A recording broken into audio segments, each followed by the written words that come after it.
ഇരുളിൽ അലയും നരരെ തേടി തരയിൽ വന്നവനേ,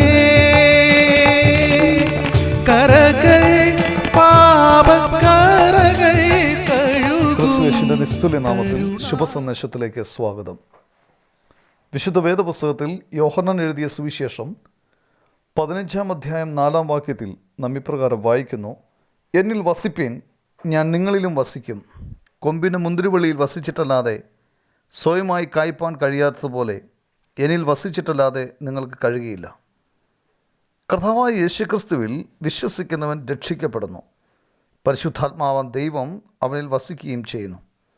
വിശുദ്ധ വേദപുസ്തകത്തിൽ അത്തരമൊരു വ്യക്തിയെ വിശ്വാസി എന്ന് വിളിക്കുന്നു. പരിശുദ്ധാത്മാവ് അവനെ കർത്താവായ യേശുക്രിസ്തുവിൻ്റെ പ്രതിച്ഛായയിലേക്ക് മാറ്റുന്നു. അതായത് യേശു കർത്താവിൻ്റെ ഗുണങ്ങൾ വിശ്വാസിയിൽ വെളിപ്പെടുന്നു.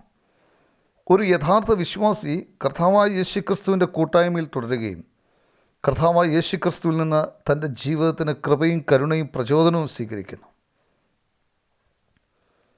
ഇപ്പോൾ ആ വിശ്വാസിയുടെ ജീവിതത്തിൽ പരിശുദ്ധാത്മാവ് പ്രവർത്തിക്കുന്നു. വിശുദ്ധ വേദപുസ്തകത്തിൽ വിവരിച്ചിരിക്കുന്നത് പോലെ പരിശുദ്ധാത്മാവിൻ്റെ ഫലം സ്നേഹം, സന്തോഷം, സമാധാനം, ദീർഘക്ഷമ, ദയ, പരോപകാരം, വിശ്വസ്തത, സൗമ്യത, ഇന്ദ്രിയജയം എന്നിവയാണ്. കർത്താവായ യേശുക്രിസ്തുവിൻ്റെ ഗുണങ്ങൾ ഇവയൊക്കെയാണ്.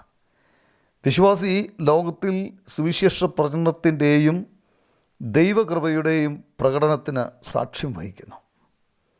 യേശുക്രിസ്തു പാപികളെ രക്ഷിപ്പാൻ ലോകത്തിൽ വന്നു.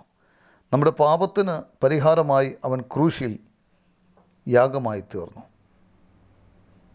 3-ാം ദിവസം മരിച്ചവരുടെ ഇടയിൽ നിന്നും ഉയർത്തെഴുന്നേറ്റു. നിങ്ങളുടെ ജീവിതത്തിൽ ആത്മീയ ഫലം, അതായത് യേശുക്രിസ്തുവിൻ്റെ ഗുണം പ്രകടമാക്കാൻ നിങ്ങൾ ആഗ്രഹിക്കുന്നില്ലേ? ദൈവം നിങ്ങളതിനായി സഹായിക്കട്ടെ.